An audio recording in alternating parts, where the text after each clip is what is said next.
ബോബി ചെമ്മണ്ണൂർ തുടർച്ചയായി അശ്ലീല അധിക്ഷേപങ്ങൾ നടത്തി അപമാനിച്ചെന്ന് കാട്ടി ഹണി റോസ് വൈകിട്ടാണ് എറണാകുളം സെൻട്രൽ പോലീസിൽ പരാതി നൽകിയത്.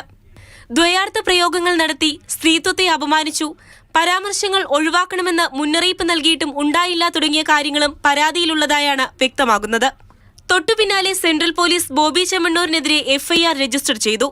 ഭാരതീയ ന്യായ സംഹിതയിലെ സെക്ഷൻ 75 പ്രകാരം ജാമ്യമില്ലാ വകുപ്പടക്കം ചുമത്തിയാണ് കേസ്. സ്ത്രീത്വത്തെ അപമാനിച്ചത് സംബന്ധിച്ച കുറ്റങ്ങൾക്ക് പുറമെ IT ആക്ടും ഉൾപ്പെടുത്തിയിട്ടുണ്ട്. അറസ്റ്റ് ഉൾപ്പെടെയുള്ള നടപടികളിലേക്ക് പോലീസ് ഉടൻ കടന്നേക്കും. പരാതിയെക്കുറിച്ച് നടി ഹണി റോസ് മാതൃഭൂമി ന്യൂസിനോട് പ്രതികരിച്ചു. നമ്മുടെ അതൃപ്തി പറഞ്ഞിട്ട് പോലും വീണ്ടും ഭയങ്കര മോശമായ കമന്റ്സും പരാമർശങ്ങളും ജസ്റ്റേഴ്സും അത് പല രീതികളിലും പല സോഷ്യൽ പ്ലാറ്റ്ഫോമുകളിലും വന്ന് ഇദ്ദേഹം നടത്തുകയാണ്. നിങ്ങൾ എന്റെ ഫോട്ടോയും എന്റെ പേരും ഉപയോഗിച്ചിട്ട് തന്നെ വേണം ഇനി എന്ത് വാർത്ത കൊടുക്കാനും. അതിന്റെ പേര് വെച്ചിട്ട് തന്നെയാണ് ഈ ആളുകളെല്ലാം എന്നെ ഉപദ്രവിച്ചിട്ടുള്ളത്. എന്നാൽ മറ്റുള്ളവരെ വേദനിപ്പിക്കുന്ന പരാമർശം ഭാവിയിൽ ഒഴിവാക്കുമെന്ന് ബോബി ചെമ്മണ്ണൂർ. പലരുടെ അടുത്തും ഞാൻ ഡാൻസ് കളിക്കാറുണ്ട്, ഇതുപോലെയൊക്കെ പറയാറുണ്ട്.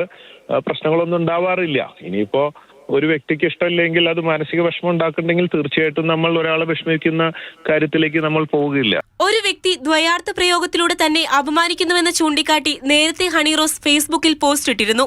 ഇതിൽ ബോബി ചെമ്മണ്ണൂരിന്റെ പേര് പറഞ്ഞിരുന്നില്ല. ഈ പോസ്റ്റിന് താഴെ രൂക്ഷമായ സൈബർ ആക്രമണം നടന്നു.